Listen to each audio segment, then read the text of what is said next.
Hello and welcome to this review for the minigame Animalia Preventing Extinction. Can you see that title at the bottom there? No? Let me bring it a bit closer. There you go. Preventing Extinction from Cooperative Games again, and this one is minigame number 5. Cooperative Games is releasing 3 minigames in a row in the first half of 2022 somewhere. Not on crowdfunding, they'll just be available in stores and online shops. That's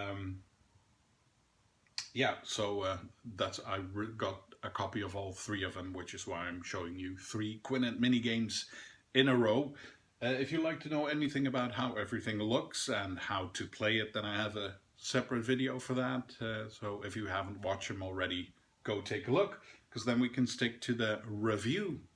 First, the components, the quality of everything. It's a Quinnet game, so everything is top-notch. Even this mini game comes in a very thick and sturdy box.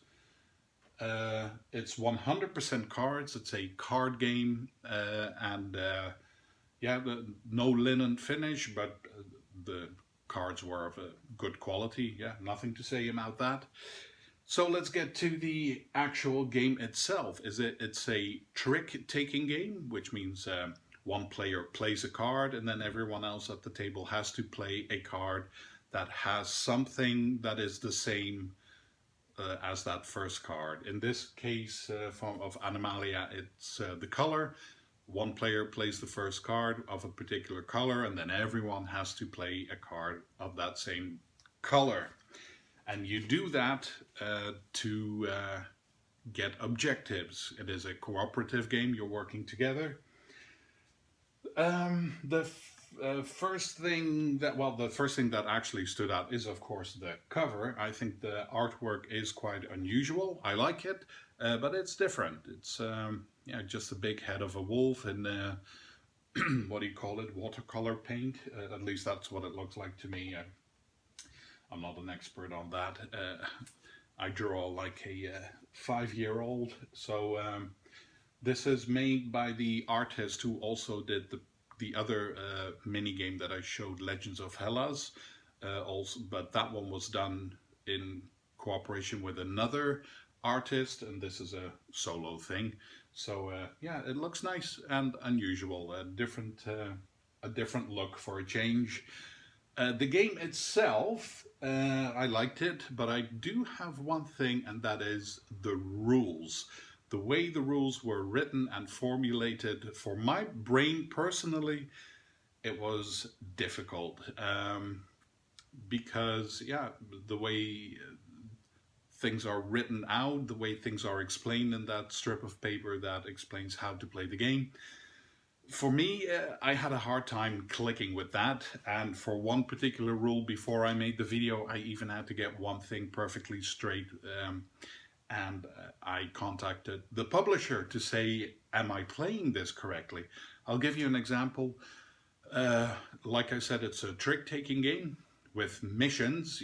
Everyone has a goal card, and each goal card has several objectives on them. One of my objectives was to have a purple card, Europe, with the wolf icon on it. And 2 other objectives were have a random purple card, a random Europe card. So I was able to get 3 of those 4 objectives, the wolf and the 2 random purple cards, in one go. In one hit, I got all those 3 cards, and I thought, this can't possibly be correct. This is too easy. You shouldn't be able to win the game this easily. But no, it was correct. We were playing it correctly. And so I was lucky enough to be the one to explain that to you in the video. It is what it is. Because especially if you're playing at easy mode, it might seem way too easy. And then we played it at a difficult level and got our butts kicked because we did not beat the game. We didn't even make it through the first round. So it can be challenging, even if one single hit can seem quite easy. But my problem is that I couldn't find that anywhere in the rules. Nowhere did it state, for example, it is possible to get 3 of your goals in one hit. That is allowed, it is okay.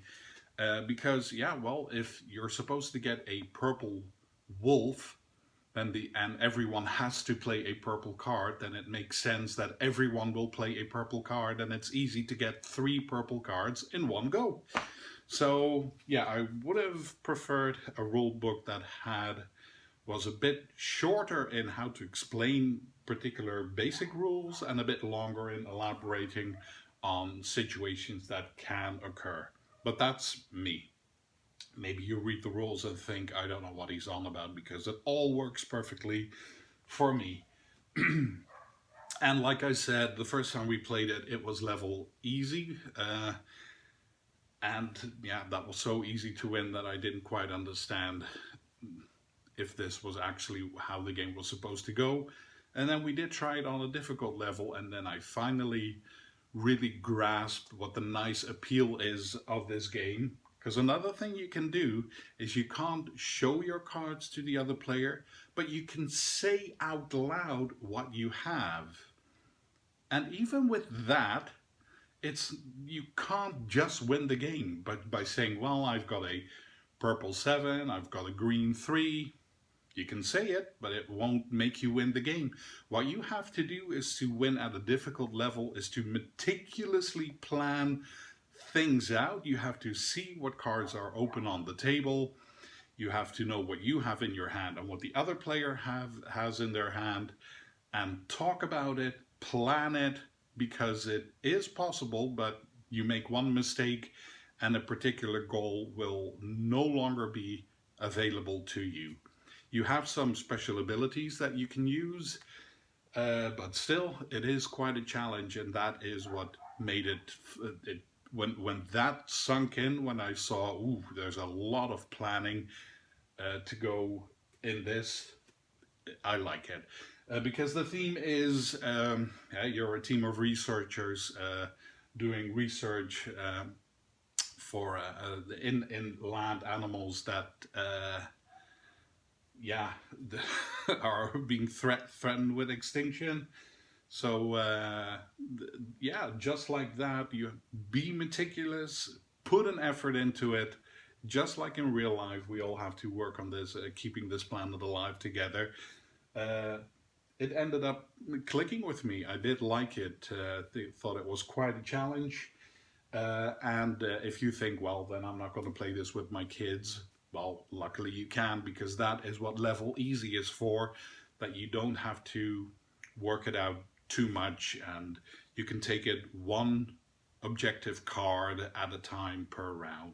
So you've got 6 rounds to reach the goals, which should be easy if you're playing with children. So yeah, let me wrap it up. I'm happy with Animalia. It took me a while to get into it, but when I did think it was a very interesting challenge. The last one will be coming up, and that is going to be Agropolis, which isn't a new game, but Quinnet will be the official publisher for the Benelux region in Europe here. So thank you for watching this review, and hope to see you for the next one.